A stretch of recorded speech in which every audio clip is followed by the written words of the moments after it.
celular pifou, gente, a semana passada. Eu de férias, sem celular, me senti assim, fora do mundo. Até meu celular tirou férias. Nunca vi. Meu, do nada. Ele simplesmente ficou numa tela branca e nada mais acontecia na vida. Fiquei sem celular uma semana. Foi um teste. Ver se eu conseguia sobreviver. Até que deu certo. No final, nem tava mais sentindo falta dele. Pronto, acho que entrou mais um. Vamos lá agora, vai. Pode deixar. Coloquei. Você já colocou. Tá bom. A Larissa entrando. Bom dia para quem chegou agora. Vamos, agora, o que eu tenho que fazer? Compartilhar a apresentação, assim. E depois a gente... Aí, estão vendo a apresentação? Que linda, vai. Espera aí, tem um... Bom dia. Sempre trabalhador. Deixa eu pôr o chat desse lado aqui. Ai, sei lá. Isso vai ficar bom. Tá, vamos lá. E como é que a gente faz o slide andar? Assim. Entendi. Então, ó. Tem muita coisa, não tô dando conta.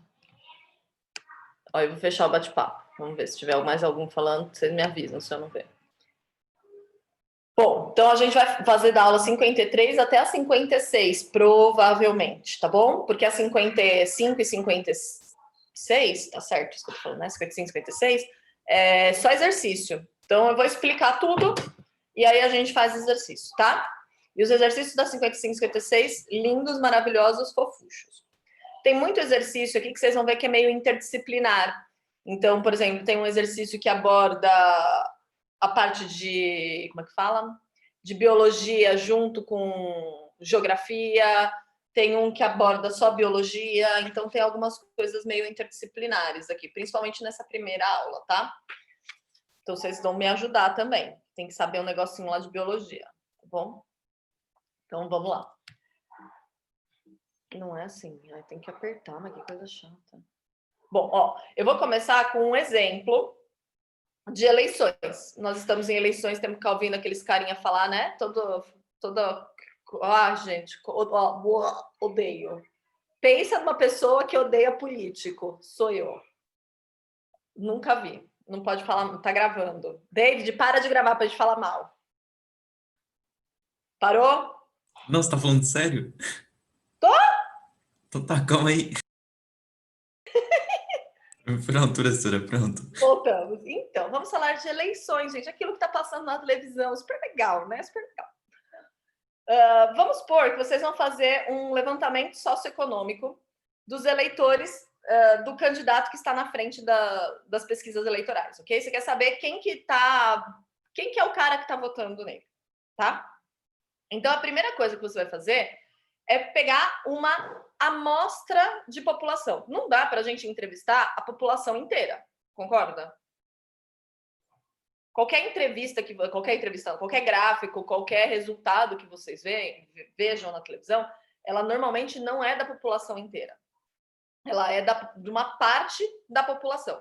Então, quando a gente fala que eu vou fazer uma amostra da população, é que eu vou pegar uma parte daquela população e vou fazer uma pesquisa com ela. E essa amostra, ela tem que ser escolhida a dedos. Ela tem que ser escolhida de uma forma que a pesquisa ela fique que ela seja relevante ao assunto que eu estou pesquisando, porque senão eu saio daquele contexto.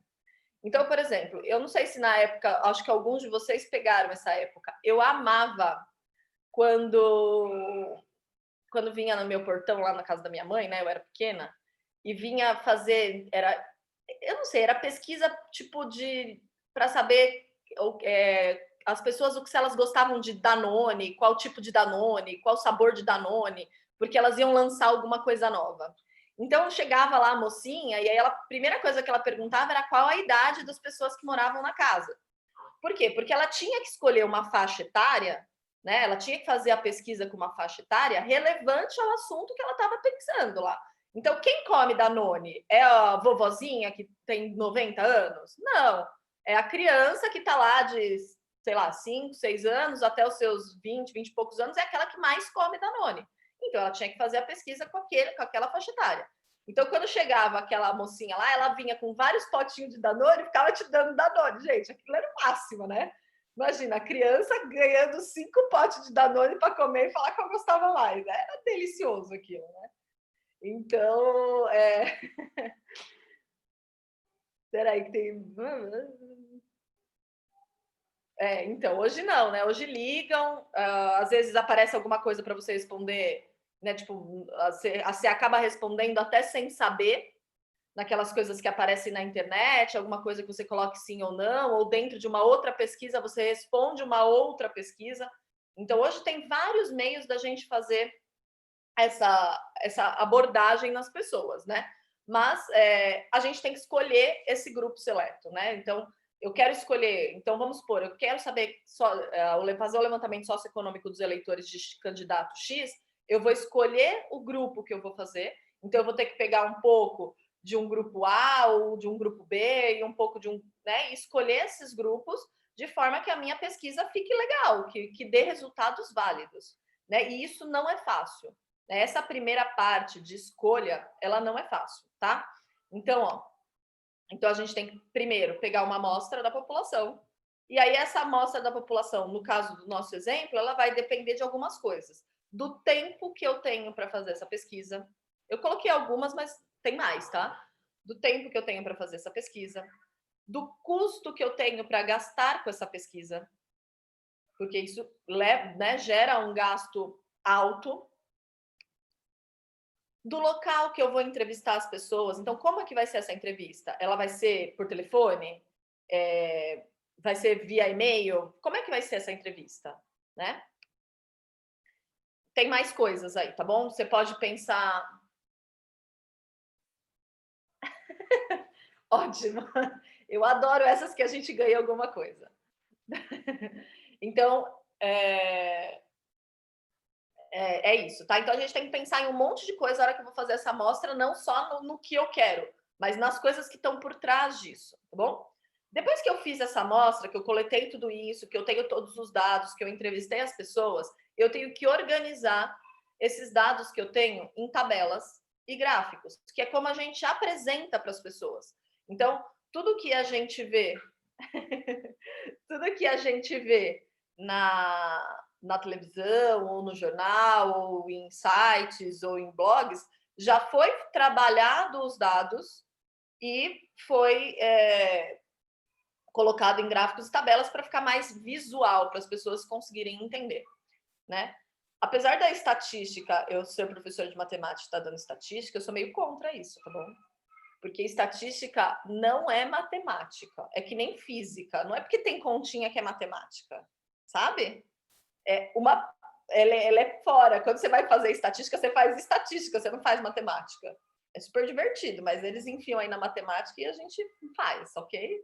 Então, eu fiz curso de estatística, mas ele não é matemática, ele usa a ferramenta matemática, tá? Então, ele tem outros conceitos a mais do que a matemática. Então, tudo isso que a gente está vendo, esses conceitos de amostra, né? Como é que a gente vai escolher, como é que a gente vai organizar, ele usa a matemática, mas ele tem conceitos maiores que a matemática trabalhando aqui, tá bom? Então, organizei esses dados em tabela, e aí a leitura desses gráficos, a leitura dessas tabelas, como eu faço os gráficos, isso pertence à matemática, e isso a gente tem que saber. Então, o Enem cobra muito da gente que a gente saiba ler o gráfico, né? A leitura de gráfico e a interpretação de tabelas, ela faz parte também de uma área da área de linguagens, né? É uma forma de linguagem. Então, é como a gente lê aquilo, tá? Então, isso é muito importante, a gente saber ler, a gente saber entender o que aquilo está dizendo, né? Como trabalhar aquilo, isso é bem importante, tá bom? E, assim, é uma coisa que a gente não consegue muito ensinar, né? A gente tem que trabalhar mesmo, a gente tem que fazer exercício. Então, fazendo exercício é que a gente vai pegando esse tato com os gráficos, com as tabelas, com as porcentagens, com entender, com não deixar ser enganado, né? Então, muitos gráficos, às vezes, que aparecem na televisão, por exemplo, o do Covid, né? Pode perceber, eles mostram a Globo, pelo menos, né? Que é quando eu ligo a televisão, tá na Globo e fica. E quando eles mostram lá o gráfico, eles mostram 2 gráficos, eu não vou lembrar o nome agora. Mas eles mostram um primeiro e depois eles falam assim: ah, gente, mas vamos olhar o gráfico X. Aí ele mostra o outro gráfico que é por tempo, um negócio assim, que é o gráfico por tempo. E por tempo. Enfim, 2 gráficos. O segundo gráfico ele é mais fiel ao que ele realmente está querendo dizer, a gente vê a curva e tal. Então, assim, o gráfico ele nem sempre é isso, média móvel, Ana, obrigada. Que é a média móvel, né? Que é o quanto está variando em relação ao tempo que está passando e tal. Então, ela é mais fiel ao que realmente está acontecendo. Então, não significa que eu tenho um gráfico lá que ele me mostrou e que aquilo, nossa, vai me dizer todas as informações. Não, eu tenho que saber ler aquele gráfico, saber interpretar aquele gráfico e ver o que ele está me dando. E aí, muitos dos políticos, por exemplo, nas eleições, usam gráficos de uma maneira distorcida, usam porcentagens de uma maneira distorcida, para a gente achar que aquilo realmente está acontecendo. Então, o saber ler, o saber entender o que ele está dizendo é muito importante, né? Não só para fazer uma prova de vestibular, mas para a vida da gente também, né? Para a gente entender o que está acontecendo no mundo, tá? Bom, quando a gente vai fazer a construção de tabela de gráficos, a gente usa algumas medidas que a gente chama de medidas centrais, que são importantes na hora da gente entender esse gráfico ou até construir o gráfico, tá? Que a gente vai ver na próxima aula, essas medidas centrais, que são a média, a moda e mediana, que eu acho que a maioria de vocês conhecem, pelo menos a média. A moda, todo mundo lembra que a professora falava assim, o que está na moda, que é o que mais aparece, né? Então, e a mediana a gente vai ver a aula que vem, tá? E a gente tem as medidas de variabilidade, que são as variâncias e os desvios padrões, que ajudam na interpretação do gráfico, tá bom? E aí a gente vai ver isso também, as 2 medidas a gente vai ver na aula que vem, que como calcula, como que chega nelas, para que elas servem, isso tudo a gente vai ver na aula que vem. Tá? E a gente tem uma análise confirmatória, que é a margem de erro. A margem de erro aparece muito nas pesquisas de eleição, que eles falam assim, olha, o candidato tem, sei lá, 50% de chance lá de voto com a margem de 5% para cima ou para baixo. Vocês já ouviram ele falar isso na televisão? É a margem de erro, né? Então, é o quanto aquela pesquisa está sendo fiel ao que realmente está dizendo. Então, quanto menor a margem de erro, mais perto do provável, do real, ela chegou.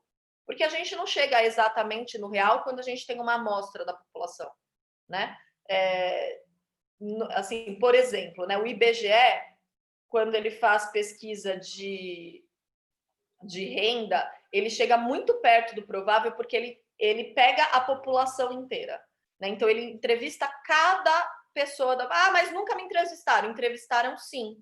Quando você, por exemplo, vai fazer uma prova da FUVEST, você tem que preencher o formulário lá e eles perguntam qual é a sua renda. Ou quando você vai no banco fazer um empréstimo e eles perguntam qual é a sua renda. Ou quando você quer comprar um imóvel. Todos esses dados, gente, não ficam com aquela pessoa ali que está te perguntando. Esses dados, eles normalmente têm, lógico, tem um sigilo dentro disso, né? Na grande maioria. A gente tem que tomar cuidado para quem a gente passa os nossos dados, mas eles são dados que vão para pessoas do governo, ou pessoas que pegam pesquisas e coisas do tipo. Então, eles têm esses dados da gente. Né? Então, são dados que normalmente eles são mais fiéis ao que ele realmente está falando. Olha, a população é tantos por cento na classe A, tantos, é mais perto do provável. Né? A margem de erro é muito pequena porque eles têm quase a população inteira entrevistada, apesar de não ter entrevistado pessoalmente. Tá? Mas em outras coisas, por exemplo, nas eleições, a gente não entrevista todo mundo. Então, a gente tem uma amostra dessa população. E o quanto... Aí, calculando os desvios padrões, ali as médias, as modas, medianas, medidas centrais e esses desvios padrões, a gente consegue entender o quão perto a gente está dessas medidas centrais, ou seja, de um ponto certo, né, que é o que a gente interpreta no gráfico, e consegue ver o quão essa pesquisa é real ou não. Né? E aí tem essas variâncias aí de 5% para cima, 5% para baixo. Então, a gente tem essa análise confirmatória aí, que são as margens de erro, tá? Então, olha só, a gente tem 3 partes, né? Eu peguei um exemplo aí, que são as eleições, mas a maioria das pesquisas, elas trabalham com essas 3 partes. Então, a amostragem, que é o primeiro começo, o primeiro momento. Esse segundo momento, que são as tabelas, as construções de gráfico, isso faz parte da estatística descritiva, que é o que nós vamos ver. Então, nós vamos estudar esse segundo momento aí. Ninguém vai ficar fazendo pesquisa, não vou mandar vocês na rua, vai pesquisar do não sei o quê. Não, que é a amostragem. A gente vai interpretar dados, a gente vai interpretar tabelas, a gente vai saber fazer média, moda, mediana, variância e desvio padrão. É isso que a gente precisa saber, é a estatística descritiva, tá bom? E a gente tem essa segunda aí, que é a inferência estatística, que é não é entender os dados, mas é verificar esses dados, né? Verificar o quão certos estão esses dados ou não.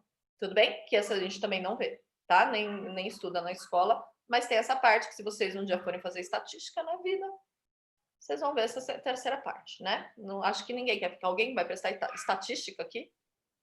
Nem precisa, na medicina tem bioestatística, na enfermagem também. Todas as matérias quase têm estatística, né? Eu acho que a única que não tem estatística, pelo menos na USP, a única matéria que não tem estatística é história, se eu não me engano, porque geografia tem. Todos os outros têm grupão de estatística, porque lá no IME, na matemática, chegava as pessoas de várias faculdades, assim, porque vinha fazer o grupão de estatística, né? Que a gente chamava aula de estatística para quem era de fora. Né? Então, todo mundo fazia estatística. Por quê? Porque a gente precisa saber analisar, né? Do mesmo jeito que eu vou fazer aqui agora os exercícios com vocês, vocês vão ver que entra na área de biologia, entra na área de geografia, mistura biologia com geografia, vai misturar com outras áreas também. Todas as áreas a gente precisa saber ler os dados que a gente tem. Né? Então, medicina, a gente precisa saber ler os dados, você vai pegar lá um hemograma, ou sei lá o que vocês vão fazer lá, pegar, vocês vão precisar saber ler os dados, ok? Então, e tem epidemiologia. Esse trabalho todo da Covid, por exemplo, cobertura vacinal para fazer barreira, tudo isso é baseado em estatística. Estatística, perfeito. Então, é uma matéria, assim, que ela abrange, né, um grupo bem grande de pessoas, e a gente precisa saber ela, pelo menos esse básico aí, né? O entender as coisas, tá? Vamos lá. Bom, tem mais algumas coisinhas que eu preciso que eu vou dar os nomes, tá? Vocês não precisam decorar esses nomes, mas pelo menos para vocês saberem que existe. Quando a gente vai fazer a pesquisa, essa pesquisa ela tem variáveis, né? O que são as variáveis? Quantos anos você tem? Um vai ter 10, o outro vai ter 12, o outro vai ter 13, o outro vai ter 14 e assim por diante. Qual a sua nacionalidade? Né? Um vai falar isso, outro vai falar aquilo, outro vai falar aquele outro. Enfim, a gente tem várias perguntas que dão diferentes respostas, que são as variáveis. Ok? Qual Danone você gosta mais? O de morango, o de pêssego, o de sei lá. Né?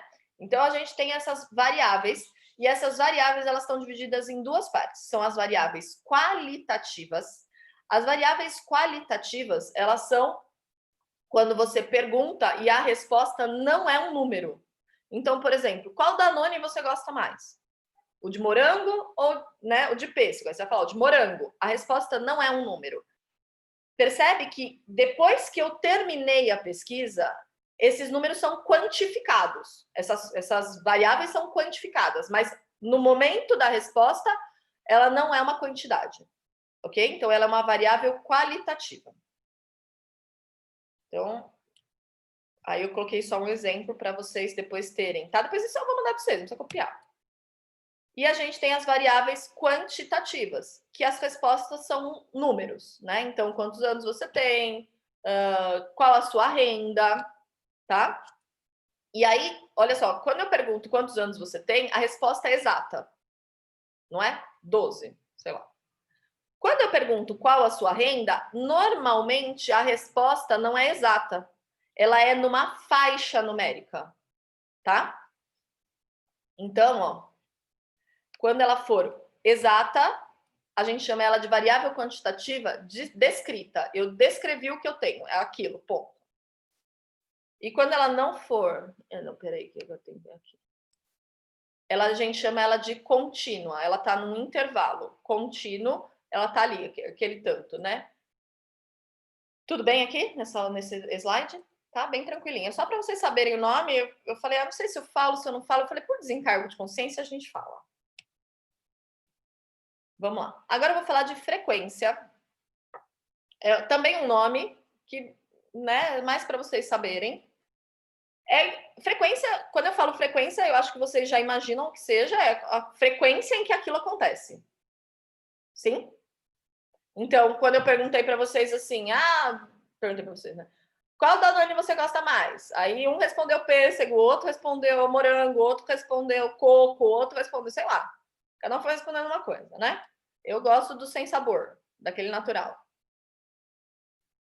Né? Cada um vai respondendo. E aí a gente conta isso. Então, quando a gente conta esses valores, 2 de morango, 3 de coco, 4 do sem sabor, sei lá, que é o natural.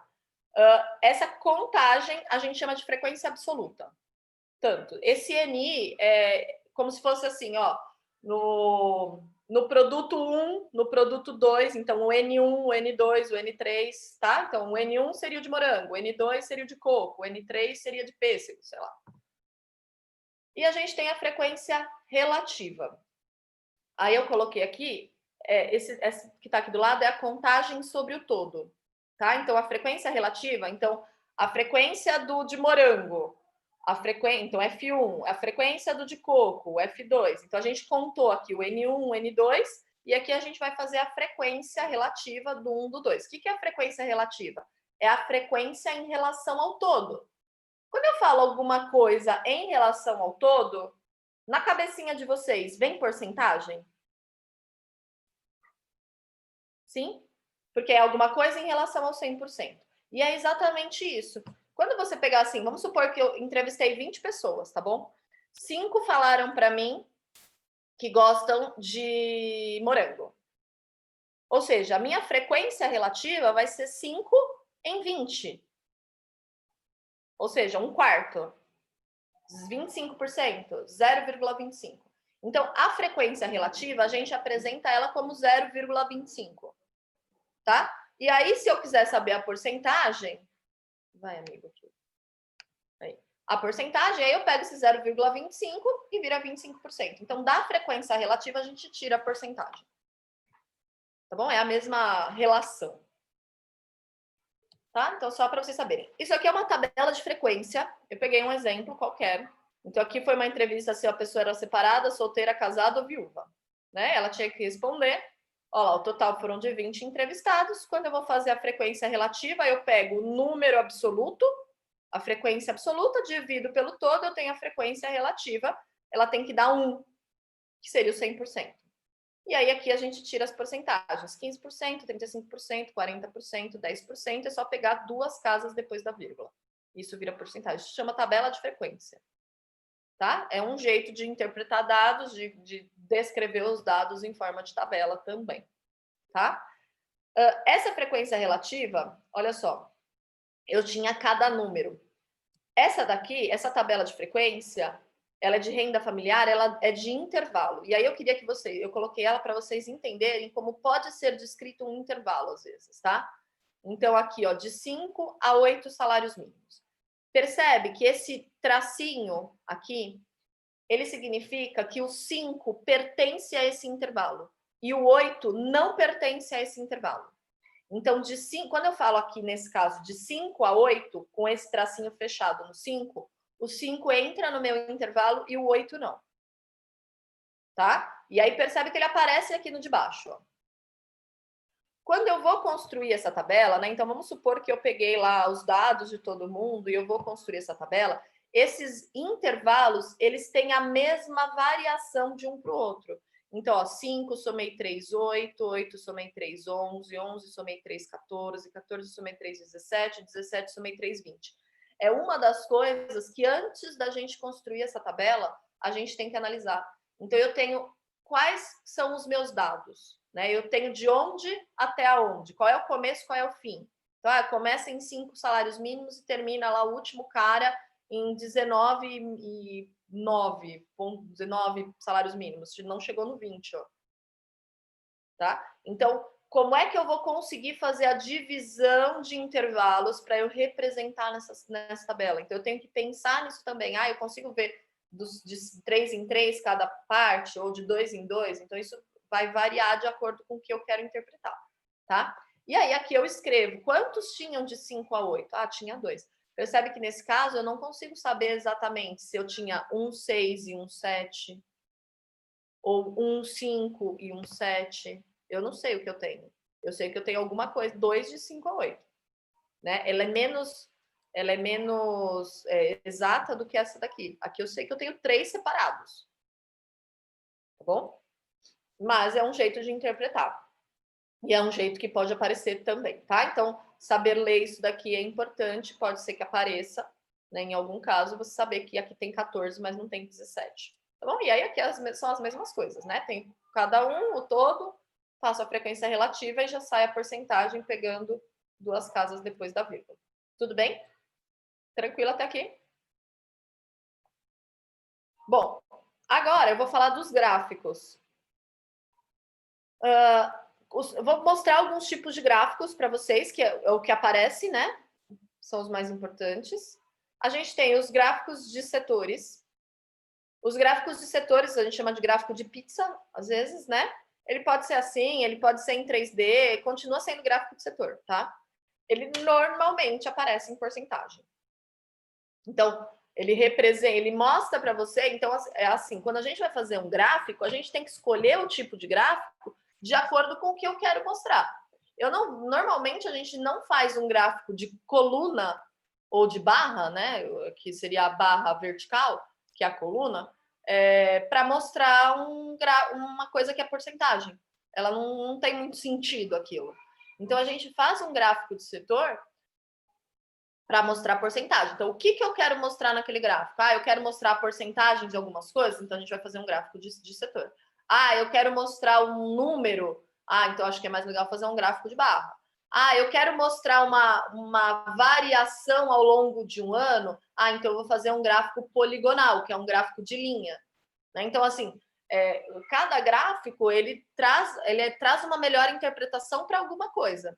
Né? Então, a gente não sai fazendo gráfico, ai, que bonitinho esse, vou fazer o de pizza com esse. Não, a gente vai escolher o que eu quero mostrar. Eu quero mostrar isso, então a gente vai escolher aquele gráfico X. Tá? Então, o gráfico de setor, ele representa aqui, né, as partezinhas em porcentagem, o todo tem que dar 100%, e um dos exercícios que a gente vai fazer, ele vai trabalhar o ângulo desses pedacinhos aqui, desses setores, em relação à porcentagem. Então, se eu pensasse no ângulo todo, né, de todos esses juntos, quanto teria que dar? 360 graus, certo? E aí como é que eu vou saber quanto que é o ângulo que representa esse 2%? Você pode fazer uma regra de 3. 360 graus é 100%. E 2% vão ser quantos graus? E pronto, a gente descobriu. Tá bom? Então, é bem tranquilo. Aí você pode fazer a relação do número, aí do jeito que você quiser. Mas normalmente, se ele pedir o ângulo do setor, aí você faz desse jeito. Aqui é um gráfico poligonal, ó. Percebe que eu estou fazendo, eu tenho aqui 3 coisas, né? Os serviços, a agropecuária e as indústrias, ao longo do ano. E eu quero que as pessoas entendam essa variação ao longo do ano. Eles usam muito isso, o gráfico poligonal, nas eleições. Porque ele quer que você entenda qual é a variação de quem está gostando, não está gostando, o quanto de aceitação, de não aceitação tem aquele político ao longo do período eleitoral. Né? Como é que aquilo se desenvolveu? Então, para ele mostrar esse desenvolvimento, ele usa o gráfico poligonal, certo? O gráfico de barras. Aqui, ó, o gráfico de barras, esse é interessante, porque é ao longo de um ano, mas é uma informação ao longo de um ano. Aqui são 3 informações ao longo de um ano. Dá para fazer um gráfico de barras? Dá, tá? A gente vai ver num exercício, tem um gráfico de barras que mostra de 3 coisas, 4 coisas ao longo de 8 dias, tá? Então, dá para fazer, mas o poligonal ele fica mais bonitinho de ver, a informação fica mais fácil de ver daquele caso. Aqui também é um gráfico de barras, então esse, normalmente, os dois são gráfico de barras, tá? O vertical e o horizontal. A gente chama esse de gráfico de colunas e esse de gráfico de barras. Né? Os dois são gráfico de barras, mas um é coluna, um é vertical, o outro é horizontal, tá bom? Isso é um histograma. Apesar de ele ser um gráfico de barras, ele representa, cada barrinha representa um intervalo. Então, sabe aquela tabela de frequência que tinha o intervalo? Quando eu quiser representar ela num gráfico de barras, ele vira um histograma. A gente chama ele de histograma. Por quê? Porque é um intervalo. Cada um desse não vai representar uma coisa, né? Diferente daqui, ó. Então, aqui, por exemplo, ó, esse representava a China. Esse representava os Estados Unidos. Nesse daqui, esse representava o ano de 1900. Exatamente. Quando a coluninha lá, a barrinha, representar um intervalo, então a gente chama esse gráfico de histograma. Tá bom? Mas é a mesma coisa. Tudo bem? E são esses os gráficos que a gente tem. Qualquer outro são variações desse daí, tá? Vamos para os exercícios? Esse exercício, ele é fofo. Bonitinho. É fofo, bonitinho, assim, continha demais, menos, gostosinho. Sabe exercício gostosinho? Só que ele dá trabalho, porque ele tem muita continha, tá? Então eu vou ler com vocês. A gente vai responder a 1 e a 2 ali para mim. A 1 vocês vão me ajudar. A 2 a gente responde junto. E a 4, a 8 e a 16, vocês vão fazer contas. Então, eu vou dar um tempinho para vocês pensarem nas contas, tá bom? Não sei se cabe aí, ó. Eu vou mostrar a minha zona aqui, que o meu ficou bem apertadinho aqui, ó. Tá vendo? Não sei se dá para ver aqui, ó. Tá vendo? Tem um monte de continha aqui, mas tá meio apertadinho. Eu sou meio contra fazer exercício de estatística sem calculadora, tá? Mas na faculdade, no vestibular, você não tem que fazer 100, então a gente vai fazer 100 aqui, tá? Vamos lá. Em uma área de preservação ambiental, pesquisadores estudaram uma população de macacos pregos. A área em questão é de 84 HA, hectares, né? Que representam 10.000 metros quadrados. Considerando o tamanho inicial da população como 750 indivíduos no início de 2006 e os dados de 5 anos que estão representados na tabela a seguir, assinale as alternativas corretas. Então, olha só. Vamos olhar para a tabela e vamos entender o que está acontecendo. A gente tinha os macaquinhos. 750 macaquinhos, certo? No começo de 2006. Essa tabela aqui, ela representa ao longo de 2006. Então, lá no final de 2006, eles colocaram esses dados. Olha, em 2006, nasceram 200 macaquinhos. Morreram 70 macaquinhos. Imigraram 7 macaquinhos. E emigraram 10 macaquinhos. Quando a gente fala que nasceu, significa que eu tenho mais 200. Sim? Então, coloca aqui na frente do natalidade para mim, coloca mais. Coloca um símbolozinho de mais. Mortalidade, morreu 70. Então, coloca um símbolozinho de menos.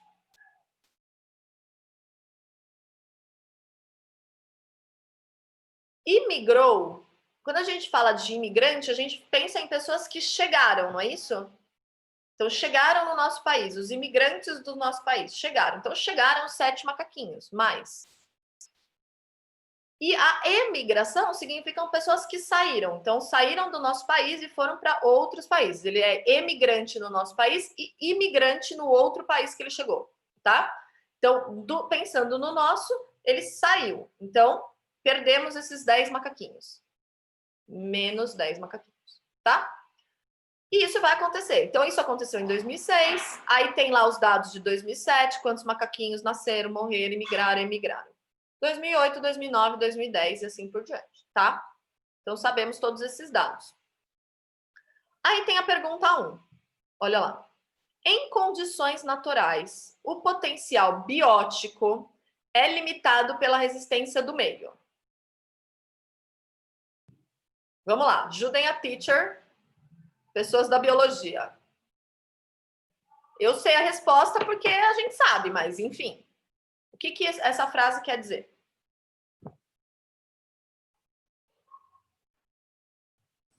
Que o crescimento populacional tem um certo limite De acordo com o Então ambiente. não, né, David? Porque assim, quando ele fala limitado pela resistência do meio, vamos pensar.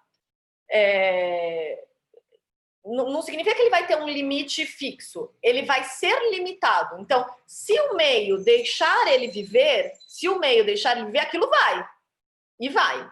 Agora, se o meio não deixar, tiver uma resistência em relação àquele ser, ele corta e aí sim ele começa a morrer. Então, por exemplo, quando a gente fala que alguma coisa está extinta, está sendo extinta, o meio, o ser humano junto do meio, né, em que ele vive, está fazendo com que aquele ser não viva, ok? Está limitando a vida dele. Agora, por exemplo, o ser humano não tem muita limitação, né? O negócio cresce e vai, né? Não tem televisão em casa, o negócio vai. Só vai, entendeu? Então, não tem muitas limitações. Agora, o corona veio pôr uma limitação na nossa vida. O corona é o limitante do ser humano no momento. Tá? Então, é isso. É verdade isso? É verdade, né? E a gente pode ver, né? Não precisa ser muito biólogo para interpretar essa frase, ok? Então, a 1 é verdadeira. A 2. Emigração é a entrada de novos indivíduos na população. Falso, né? A imigração é a saída desses indivíduos. A imigração é a entrada de novos indivíduos. E aí vem a 4, a 8 e a 16 que a gente precisa fazer conta. Então, a primeira, aí ele fala da densidade da população. Gente, eu preciso trocar a lousa, eu preciso escrever, peraí. Vamos fazer assim, ó. Deixa eu interromper esse. Eu preciso abrir aqui agora. Calma aí.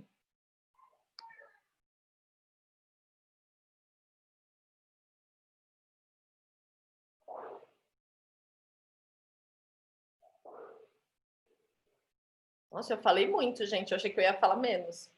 Tava pronta para terminar a aula em, tipo, 50 minutos. Falei, gente, essa aula hoje vai durar 50 minutos. Peraí. O amiguinho tá indo. Ele não anda muito rápido, então tem que ter paciência com ele.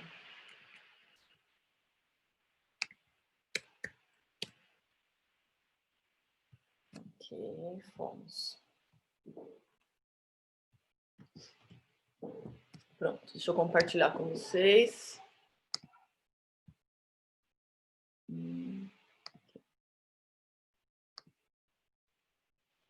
Estão vendo? Sim. Tá. Então, vamos lá. Deixa eu só chamar minha filha para... Tchau. Não, peraí, eu tenho que brigar com o André. André, você não me lembrou da aula da minha filha? Ai, faltam 3 minutos ainda, tá desculpado. Tá desculpado, hein, André? Ó. Então, quando ele fala densidade da população, como é que a gente calcula a densidade de uma população? Alguém sabe? Vou escrever aqui do ladinho. A quantidade de indivíduos pela área? Perfeito, é a quantidade de indivíduos pela área. Então, a densidade... Isso pode chamar densidade da população ou densidade demográfica, tá? Densidade é indivíduos... Comi o gráfico, a tabela. Pela área. Então, a gente vai ter que saber o total de indivíduos pela área que ele deu lá em cima, que são 84 hectares, tá?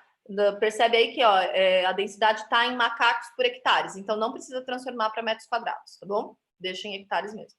Então, primeiro, a gente vai precisar saber quantos macaquinhos tem no final de 2010. E para isso, eu aconselho, para vocês não se perderem nas contas, que vocês contabilizem quantos macaquinhos a gente conseguiu no final, em 2016, depois em 2016, 2006, depois em 2007, depois em 2008, 2009 e 2010. Aí a gente contabiliza tudo e soma no que a gente já tinha, que é os 750.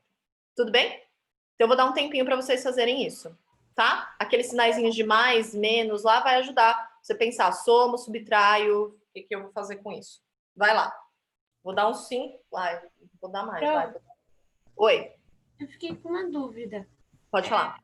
Por exemplo, eu vou fazer a conta de 2006. Eu estava fazendo aqui. Eu vou pegar os 750, Aí vou somar, subtrair, com a natalidade, mortalidade, imigração e imigração. Uhum. Aí vai dar um resultado final X. Esse resultado final X, eu considero como o resultado inicial de 2007? Perfeito, perfeito. Ó, mas eu sugiro que você não faça desse jeito, que você faça primeiro só o de 2006. Só conta aqui. Então a gente vai fazer lá, ó, 200 é positivo, 70 morreu, 130, certo? Aí migrou 137. Emigrou, tirei 10, 127. Então aqui eu tenho 127 positivos. Ou seja, eu ganhei 127 em 2006. Aí vê o quanto você ganhou ou perdeu em 2007. Vê o quanto você ganhou ou perdeu em 2008, 2009, 2010. E depois a gente soma tudo isso em 750. Porque aí a gente trabalha com números menores. Então a chance de errar é menor. Obrigada. Tá? De nada. Professora, tá na hora da aula. Muito obrigada. O André avisou no chat. Ó, André, tá vendo, né? É assim, ó. É assim, eu falo, tem coisas na vida que a gente não pode fazer uma vez, gente. Se a gente fez uma vez, para sempre as pessoas vão esperar aquilo da gente. Por exemplo, eu não faço feijoada, eu gosto de cozinhar, mas eu não faço feijoada por nada nesse mundo. Por quê? Porque quem faz feijoada é a minha sogra.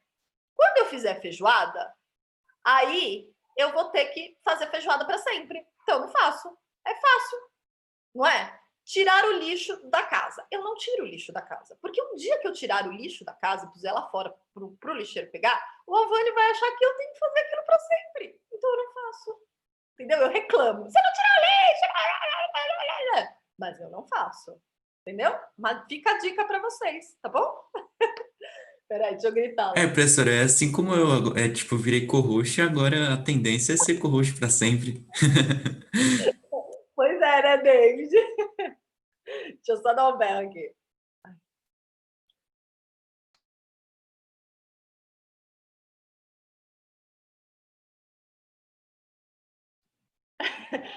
Natália, eu uso com a minha mãe esse método também. Ela faz um doce de abóbora delícia. Aí eu falo, ai, mãe, que vontade de comer seu doce de abóbora, mas não faço por nada também. E é mó fácil fazer o doce de abóbora dela. Som de música, criança. O que você tem aí atrás? Nada. Nada. Cuidado para não riscar a parede. Ai, tá me escondendo. Sabe o que essas crianças fizeram esses dias? Pegaram um talco que eu tenho no quarto pra pôr no pé. Eu não gosto que o pé soa, sabe? Aí põe no pé o talco. Meu, elas jogaram talco no quarto inteiro. Elas estão proibidas de assistir televisão até o final de semana. Olha, mãe, nada. Nada seu nariz. Vai. Nada. Tô comendo minha língua. Você tá comendo sua língua? Deixa eu ver sua língua. É gostosa? Não. Não? Mamãe. Mamãe. Mãe, eu posso dar uma bala? Pode. E também. Tá bom. Mãe, eu te amo. Também te amo. Eu te amo do tamanho do céu. Também quer bala? É de ursinho, sabe? É delícia. Nossa, minha flauta. Tá debaixo de todos esses livros aí que você jogou um dia desses. Ó, eles estão fazendo tudo conta. Não pode ficar falando, senão tá. Tá conta.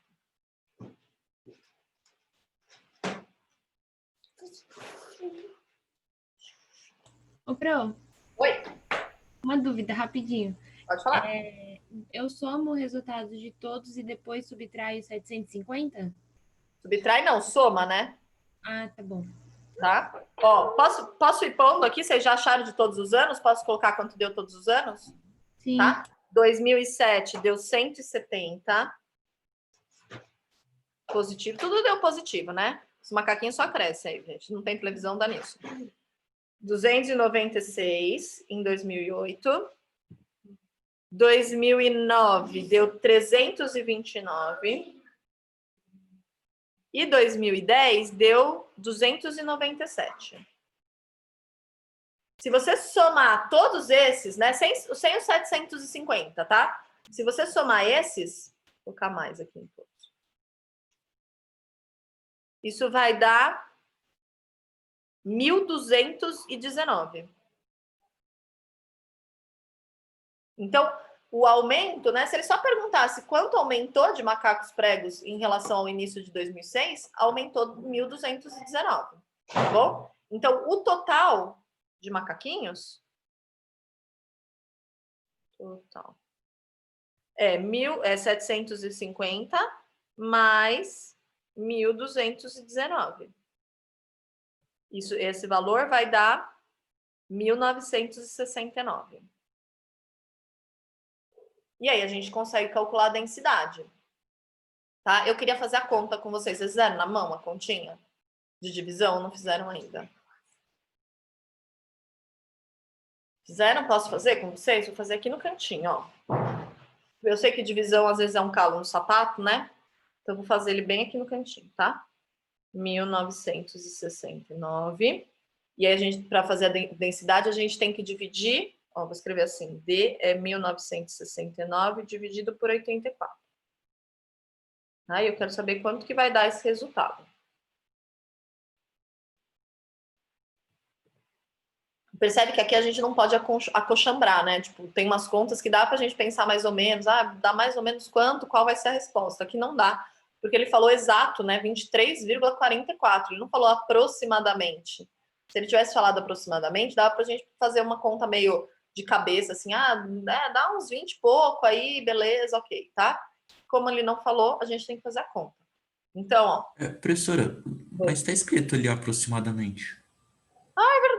Aproximadamente 23,44 e dá exatamente 23,44, né? Eu não tinha lido aproximadamente, só fiz a conta. Mas tá bom, você pode pensar aproximado, então, aqui, ó. Então, se você for pensar no 1969, pro 80, vamos pensar em 80, não em 84, tá? Em 1969, se fosse 80, daria 20 e alguma coisa, porque o 1600 daria o 20, certo? Então, você já sabe que é 20. Vai passar, vai ser 30, por exemplo? Não tem como ser 30, porque o 30 ali do 80 seria 2.400. Então vai ficar ali entre o 20 e o 30 mesmo, tá? Então, estaria certo. Agora, se eu for fazer a conta mesmo, ó, vou fazer aqui, ó, 196, tá? A gente pega as 3 casinhas para dividir. E aí, a conta na nossa cabeça, né, quando eu vou pensar nessa conta de divisão, eu tiro as 2 casas. Então, eu tiro a casa, o 6 do 196 e tiro a casa do 4 do 84, que seriam as unidades, né? E penso só nesses dois, o 19 e o 8. Não seria 2, que seria o 160? Né? Então, essa conta, esse jeito de pensar normalmente dá certo na divisão, tá bom? Então, ó, ponho 2 aqui. Quando eu faço 2 vezes 84, eu vou escrever ali para ficar mais fácil. Vai dar 168. E aí a gente faz a continha de menos, tá? Então, aí o 196 menos o 168 vai dar 28. Aí abaixo 9. Então, eu vou ter o 289 para dividir por 84. Ó, vou pensar do mesmo jeito. Como eu vou pegar o 289 inteiro, esquece o 9 e esquece o 4 do 84. Então, ficou 28 para 8. 28 para 8... 3 vezes 8, né, dá 24. 4 vezes 8 dá 32. Passou, então tem que ser o 3. Vou colocar o 3 aqui. Quando eu faço 3 vezes 84, dá 252. E aí eu faço a continha de menos. Tá? Vai dar 37. E aí, ó, nem precisava continuar com a vírgula. Aproximadamente já ajuda aqui, né, também. Nem precisava continuar com a vírgula, tá? Deu 23, vai dar aproximadamente 23,44. Ok, tá certo. Se eu for continuar a conta, coloco um 0 e a vírgula. O primeiro 0 que eu coloco da minha cabeça, esse 0 apareceu da minha cabeça. O primeiro 0 que eu coloco da minha cabeça, ele leva a vírgula, tá bom? Os outros zeros que eu for colocar durante a conta. Então, se eu, vamos supor, dividir de novo, eu vou precisar de mais um 0. Esse próximo 0... mais um 0, não leva nem 0, nem nada lá na resposta, depois que eu coloquei a vírgula. Se eu precisar do segundo 0 na mesma hora de fazer a conta, aí vai um zero. Aí se eu precisar do terceiro, vai mais um zero, do quarto vai mais um zero. Mas se eu precisar só de mais um, ele não leva nada, porque esse mais um, ele pede a vírgula. Como já tem a vírgula, a gente não coloca nada. Vou fazer, vai precisar de mais um zero, eu explico de novo, ó. Então, ó, 370 para 84, então vou pensar lá, ó, tirei o 0, tirei o 4, ficou 37 para 8. Ah, 4 vezes 8 é 32, então vou usar o 4. Então, quando eu faço 4 vezes 84, dá 336. Faço a continha de menos, sobrou 34. Ó, quero continuar dividindo. Tenho que pôr um zero da minha cabeça. O primeiro zero que eu ponho no número pede a vírgula, mas já tem a vírgula lá. Tá vendo? Não existe número com duas vírgulas, né? Se já tem a vírgula, ok, eu posso usar esse zero. Coloco esse zero. Vamos supor que não desse para dividir. O 340 não desse para dividir por 84. Aí eu vou colocar um segundo zero no mesmo número. Aí viria um zero aqui. Ah, mas ainda não dá, preciso de um terceiro. Aí vem um zero aqui. Só o primeiro, depois que a gente já colocou a vírgula, não leva zero para lá. O segundo leva zero, o terceiro leva zero, o quarto leva zero e assim por diante. Tá bom? Tudo bem com essa divisão? Contei para vocês, né, que na minha prova de vestibular teve divisão. Que era dividido por 7. Um monte de gente errou. Então não pode errar. Tá? E aí a mesma coisa, ó. 340 para 84 vai dar o 4, que é 336. Sobrou 4. E aí eu podia continuar, mas eu já até cheguei no número que o cara queria.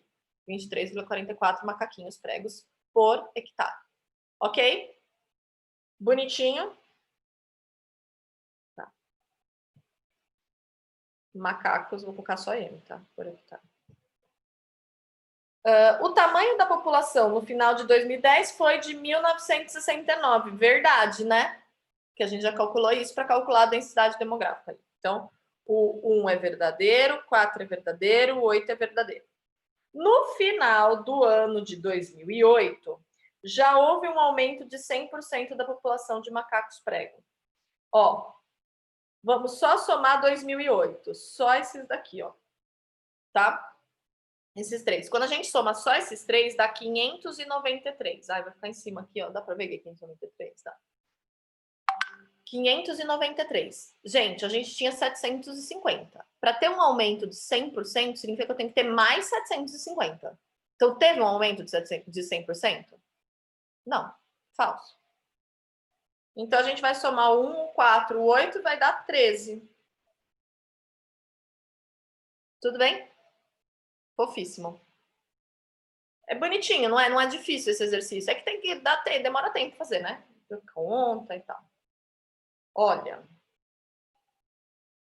Vou diminuir aqui. Esse daqui eu pedi a ajuda dos universitários, tá bom? Meu marido.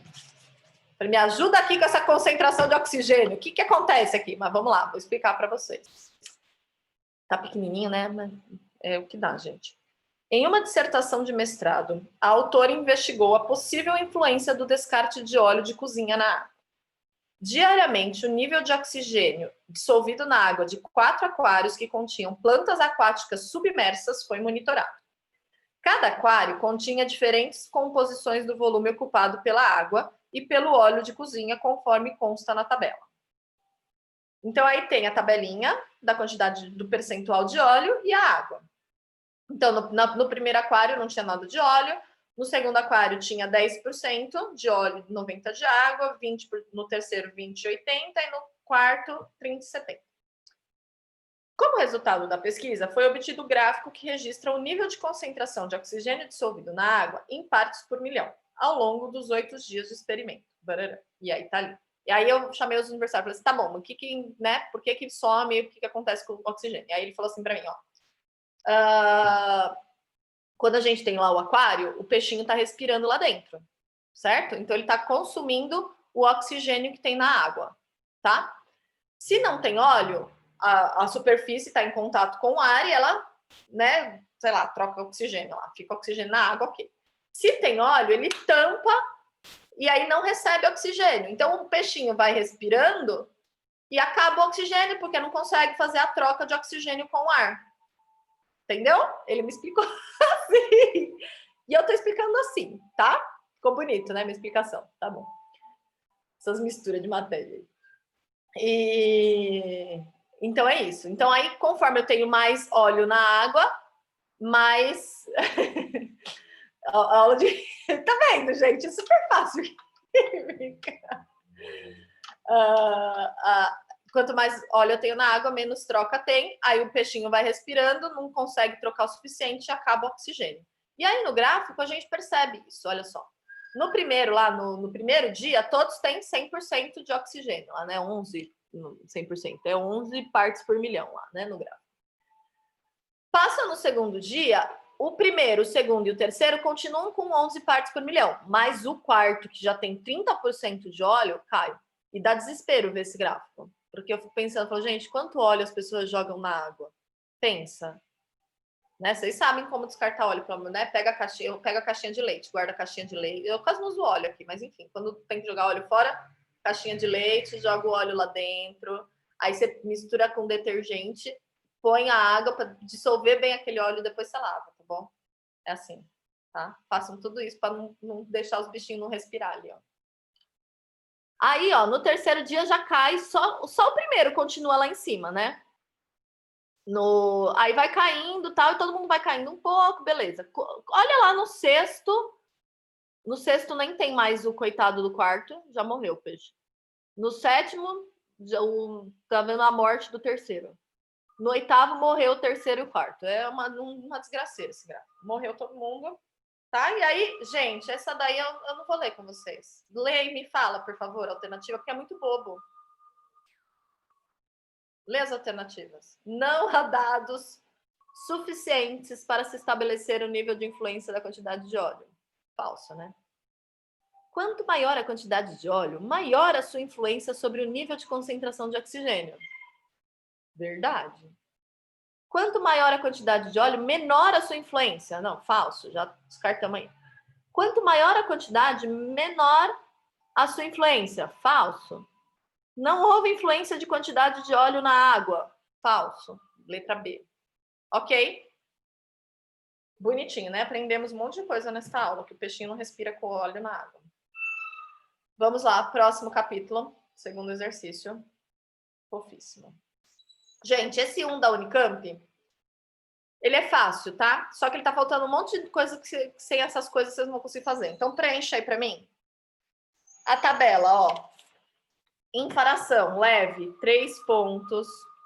Média, 4 pontos. Grave, 5 pontos. Gravíssima, 7 pontos. Ok? Aí, ó, vou voltar, daqui a pouco eu volto aqui. Um condutor acumulou 13 pontos. Aí na letra B, ó, o gráfico de barras abaixo exibe a distribuição de 1000 infrações. Só não tem nenhum número, tava super fácil de resolver isso, né? Tá, vamos voltar aqui. Então, o Código de Trânsito Brasileiro classifica as infrações de acordo com a sua natureza, em leve, média, grave e gravíssima. A cada tipo corresponde uma pontuação e multa em reais, conforme a tabela abaixo. Gente, eu sou muito sabedora disso, se essa palavra existe. Porque o querido do meu marido e o querido do meu irmão já perderam a minha carta com esses pontos fantásticos. Porque o carro era no meu nome e os bonitos que dirigiam, sabe?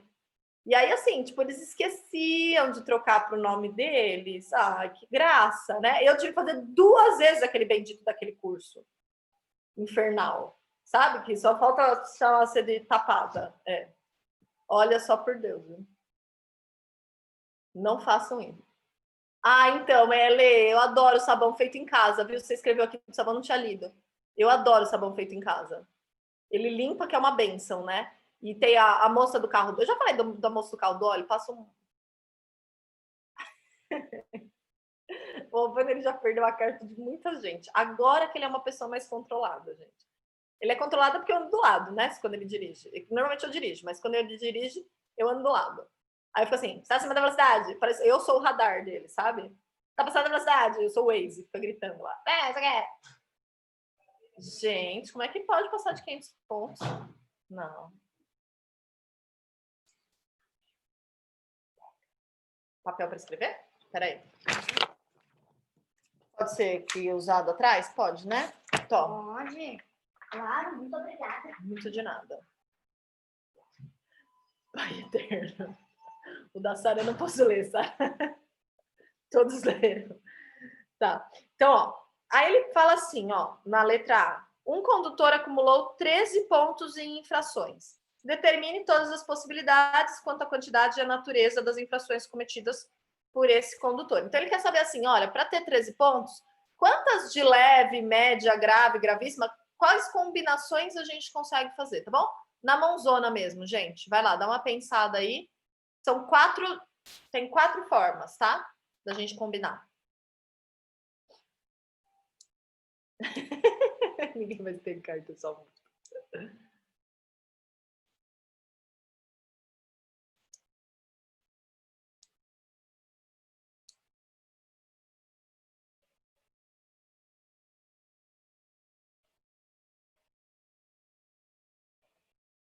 Ô, Pro, pode repetir as infrações, né? Pode repetir. Pode ter, por exemplo, 3 leves e sei lá quantas graves. Pode. Entendi. Obrigada. Nada.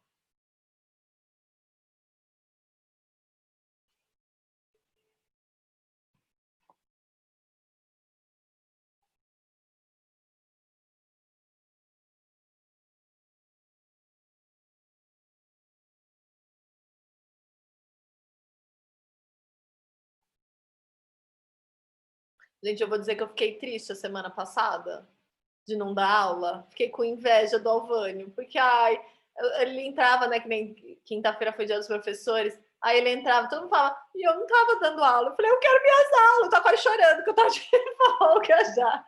Falei, que ridícula que a pessoa é, né? Ah, Fala de laranja.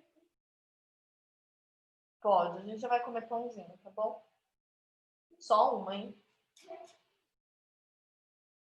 é uma bala de amor. Tá bom.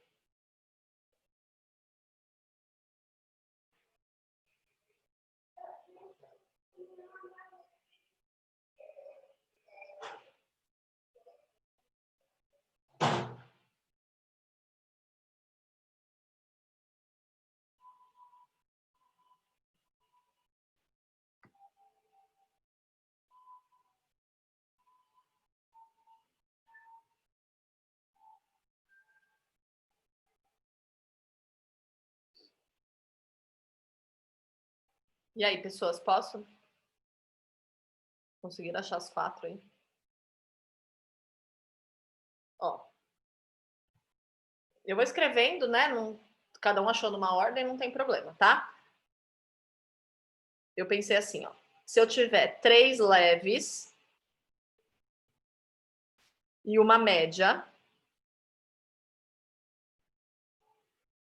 porque as leves, deixa eu olhar minha tabela aqui, as leves são 3 pontos, né? Então, 3 vezes 3, aqui já tenho 9 pontos. E uma média, que são 4 pontos. Então, 9 mais 4 deu 13. Ok? Depois eu pensei, 2 leves e uma gravíssima. Ó, esse é um jeito bom de pensar. O que eu fiz? Eu comecei com as leves, né? Então eu peguei o máximo de leves que eu conseguia, que eram 3, e aí eu fui descendo as leves. E aí então eu fui do menor para o maior, fica mais fácil da gente não se perder, tá bom? Então, ó, 2 leves, então eu tinha 3 leves ali, dava 9 pontos. Aí eu pensei, 2 leves vão dar 6 pontos. Aí eu preciso de mais 8 pontos para dar 13. 7 pontos, né? Só fiz contar. 7 pontos para dar 13. Então, quem que dá 7 pontos? Ah, tem alguma combinação que dá 7? Não. Ah, então vai ser só a gravíssima. 7 pontos. 13. Tá? Então, aí vai pensando. Ah, se eu tiver uma leve, que é o terceiro caso. Terceiro caso. Uma leve. Uma leve só já são 3 pontos. Preciso de mais 10 pontos. Quais combinações eu consigo que dá 10 pontos? Ah, consigo a leve com a gravíssima? Não, a leve eu não quero, porque eu já usei. Então, aí vai pensando desse jeito. Vou colocar 2 graves para dar 10 pontos, né? Então, 2 graves. Cada grave é 5, 2 graves vão dar 10 pontos, 13 pontos. Bom, já fiz todas com a leve, agora eu vou fazer com a média. Então, vou usar 2 médias.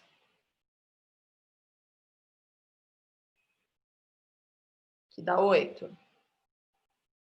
Agora eu preciso de mais 5 pontos. Ah, quem tem 5 pontos é a grave.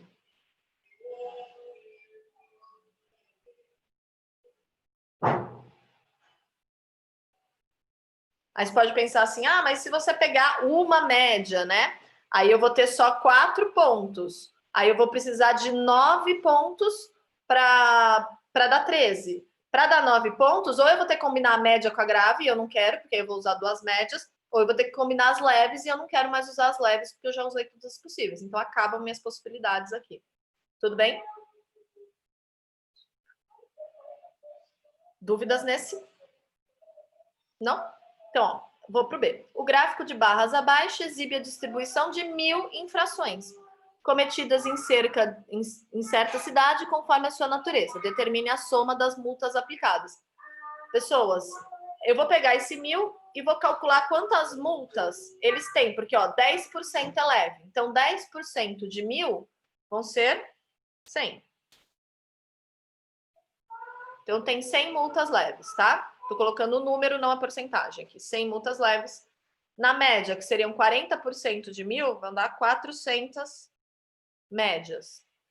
200 grave e 300 gravíssimas. Ok? E aí, a gente vai fazer a conta em relação ao valor, né? Então, a leve é 53, 100 vezes 53, que vai dar 5.300. Mais 400 vezes 86,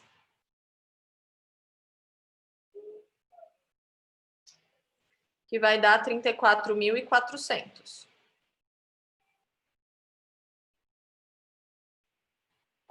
Aí, 200 vezes 128,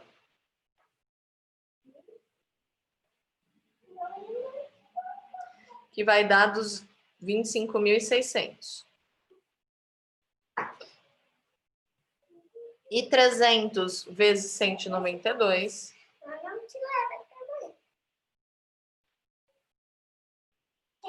que vai dar, cadê 300 vezes 192? 57.600. Somando tudo isso, vai dar 122.900 reais, né?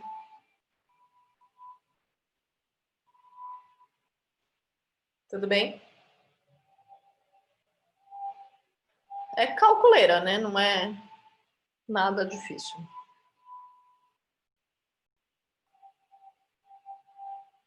Professora, Oi. eu fiquei com uma dúvida porque era para usar somente preferencialmente as multas leves, eu não entendi porque. Não. É só foi um jeito de pensar para a gente não se perder, sabe? A gente tem que achar todos os casos. Então, eu comecei pensando assim: olha, vou ter o máximo de multas leves que eu consigo, tá? Então, se eu pensasse assim, 4 multas leves, já daria 12. Não tem ninguém que é 1 para dar 13, né? A soma. Então, eu não posso usar 4 leves, vou usar 3 leves. Com 3 leves, eu preciso de uma média. Aí, eu vou abaixando o número de leves e vou pondo as outras que faltam para dar 13. É só um jeito de pensar, não precisa pensar desse jeito, não. É que eu acho que. Não sei, peraí, deixa eu terminar de pensar aqui. É que eu acho que eu encontrei algumas outras também. Pode me falar. Se encontrou, pode falar. Peraí, deixa eu pensar aqui. Não é Sabe? variação dessas? Tipo, Oi? mudou a ordem, não mudou a ordem, alguma coisa assim? Não, ó, eu encontrei duas. Ai, calma aí, professora. Tá. Quer pensar? Você já me fala? A gente volta aqui? Pode ser, pode ser. Tá bom. Pensa, você me fala, tá? Ó, posso ir pro próximo enquanto isso? Tá. Esse é bem fofinho, aquele que eu falei do ângulo, ó. bem tranquilo, tá? Em uma eleição, estão concorrendo os candidatos A, B e C, realizado uma pesquisa de intenção de voto com 1.000 eleitores, obteve-se o seguinte resultado, ilustrado no gráfico de setores a seguir. O valor do ângulo do gráfico de setores é... Gente, só precisa olhar para o gráfico. Lembra que eu falei para vocês? Todos os ângulos juntos, ali, de todos os setores, dá 360 graus. Então, ó, 100% desse gráfico, né, 100% do que tem aí, seriam 360 graus. Ok? Eu quero descobrir só o 20%, quanto ele representa.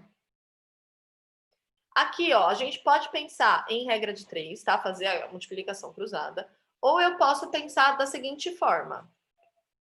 Do 100 para o 20, a gente não divide por 5? Não é 1/5 do nosso gráfico? Porque 100%, né? Então, eu poderia só dividir por 5 aqui também, o 360, e já acharia que o x é 72, tá bom? Ou eu posso fazer a multiplicação cruzada, vocês vão ver que vão chegar na mesma conta. Tá? Então, se eu fizer a multiplicação cruzada, vai ficar assim, ó, 100x igual a 7.200, passo 100 dividindo, o x é 72 graus, letra D.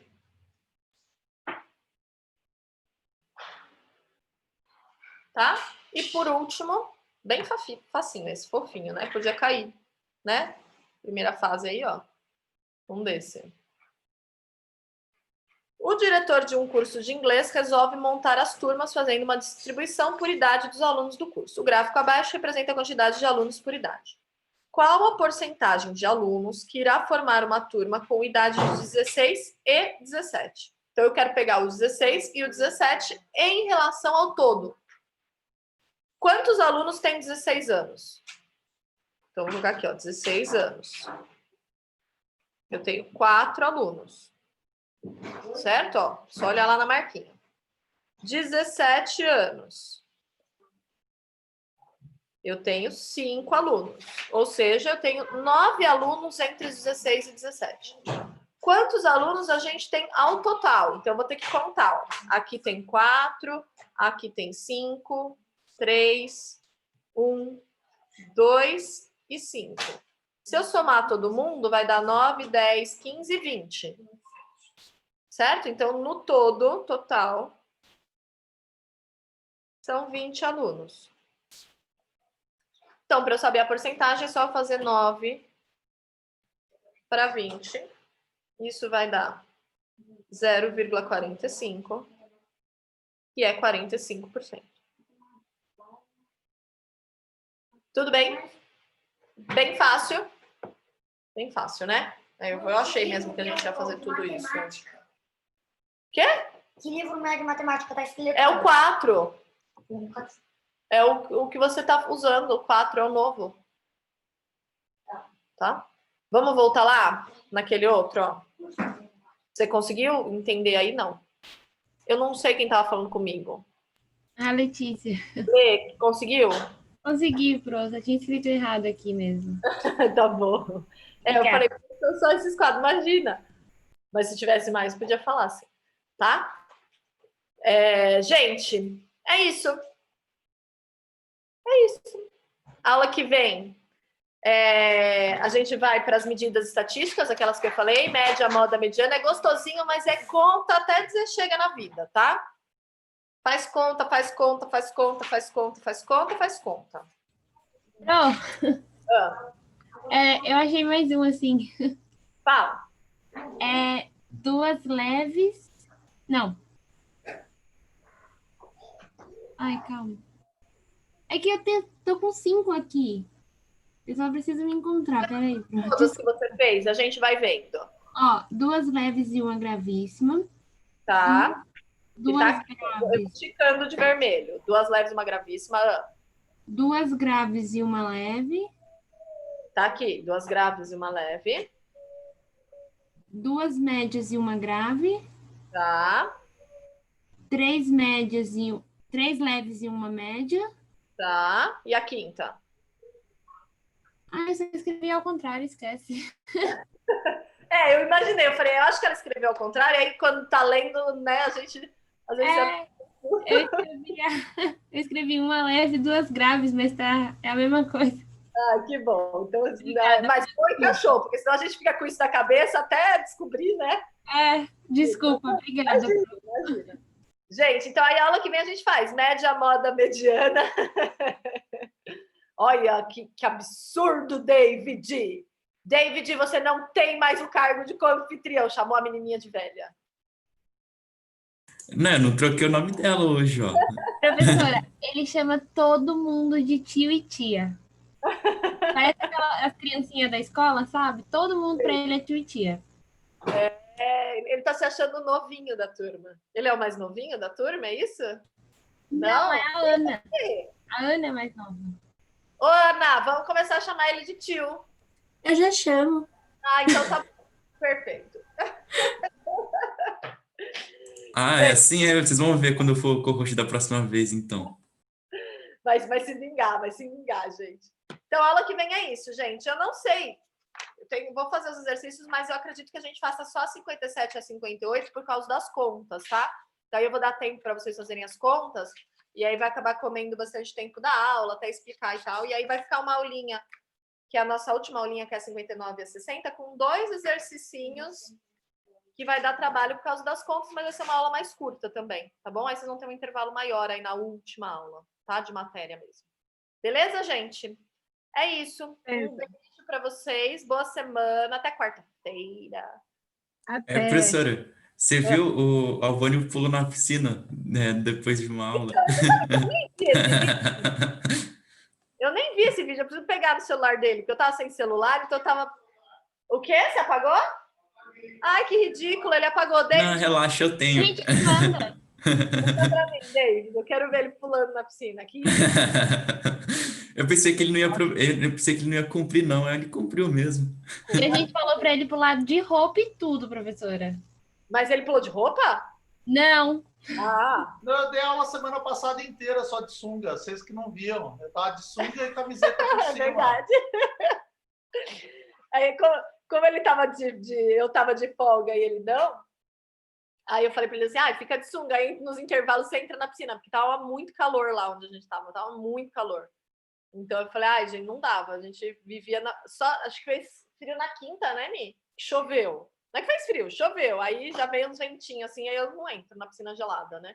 Mas ele entra todos os dias. Fez frio 27 graus, gente. Tava um ventinho, gente. É que tinha vento, mas estava frio, 27 graus. A Tamira já é o suficiente para não ir para a piscina. Ó, eu dei uma aula de química hoje sensacional aqui, não foi?